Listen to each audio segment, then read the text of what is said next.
Di era digital ini, semakin sedikit anak muda yang tertarik menjadi petani. Pertanian dianggap kuno dan penuh tantangan. Namun, apakah pertanian harus selalu seperti itu? Apa yang bisa kita lakukan untuk membuat pertanian menarik bagi generasi muda?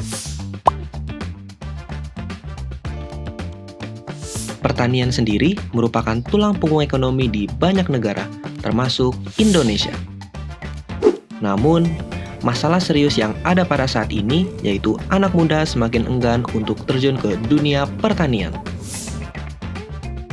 Mereka melihat pertanian sebagai pekerjaan yang berat, tidak bergengsi, dan kurang menjanjikan. Akibatnya, banyak desa kehilangan generasi penerus petani dan sektor ini terancam kekurangan tenaga kerja. Perlu tindakan preventif agar masa depan pertanian kita tetap berjaya. Tetapi, bagaimana jika kita mengubah pandangan ini? Bagaimana caranya pertanian bisa menjadi profesi yang menarik dan menjanjikan bagi anak muda? Jawabannya adalah dengan membawa teknologi ke dalam pertanian. Teknologi modern bisa mengubah wajah pertanian, membuatnya lebih efisien, lebih ramah lingkungan, dan lebih menarik bagi generasi muda, terutama bagi mereka yang tumbuh dengan teknologi di tangan mereka. Era Society 5.0 menghadirkan berbagai inovasi teknologi yang dapat mengubah wajah pertanian secara drastis. Salah satu contohnya adalah penggunaan kecerdasan buatan. Teknologi ini dapat memberikan rekomendasi waktu tanam yang tepat, jenis tanaman yang paling sesuai, dan sistem irigasi yang optimal berdasarkan data historis dan prediksi cuaca. Dengan AI, resiko gagal panen akibat cuaca yang tidak menentu dapat diminimalkan secara signifikan, sehingga produktivitas lahan meningkat.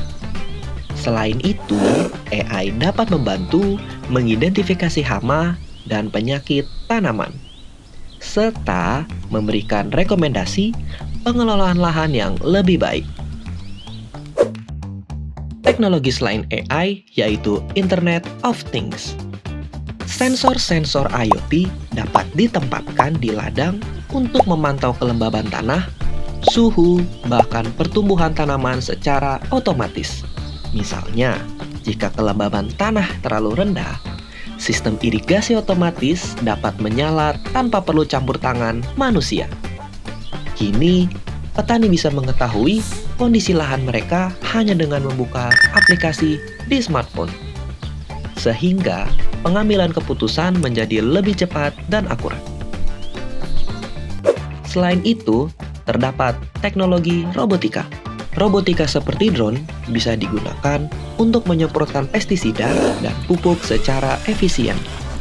Sementara robot otonom bisa melakukan penanaman, pemetikan hasil panen, dan perawatan tanaman tanpa memerlukan tenaga kerja manusia dalam jumlah besar. Namun, inovasi tidak hanya terbatas pada peningkatan produksi.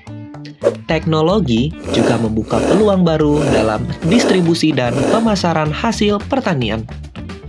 Melalui platform e-commerce, petani bisa menjual produk mereka langsung ke konsumen tanpa perlu perantara. Hal ini memastikan harga yang lebih adil bagi petani. Dengan sistem ini, kepercayaan antara petani dan konsumen semakin kuat, serta potensi kecurangan dalam rantai distribusi bisa diminimalkan. Petani muda bisa memanfaatkan media sosial sebagai alat promosi. Dengan strategi pemasaran digital yang tepat, produk pertanian bisa dipasarkan secara lebih luas dan efisien. Dengan mengintegrasikan teknologi ke dalam pertanian, kita tidak hanya membuat sektor ini lebih efisien dan berkelanjutan, tetapi juga lebih menarik bagi anak muda. Mari kita ajak generasi muda untuk melihat pertanian dari perspektif yang baru, sebagai jalan menuju inovasi, keberlanjutan, dan kesuksesan di era digital ini. Masa depan pertanian ada di tangan kita. Dengan semangat muda dan teknologi modern, kita bisa mengubah tantangan menjadi peluang. Jangan takut untuk menjadi bagian generasi petani masa depan yang siap menginovasi dan menjaga keberlanjutan pangan bangsa. Terima kasih.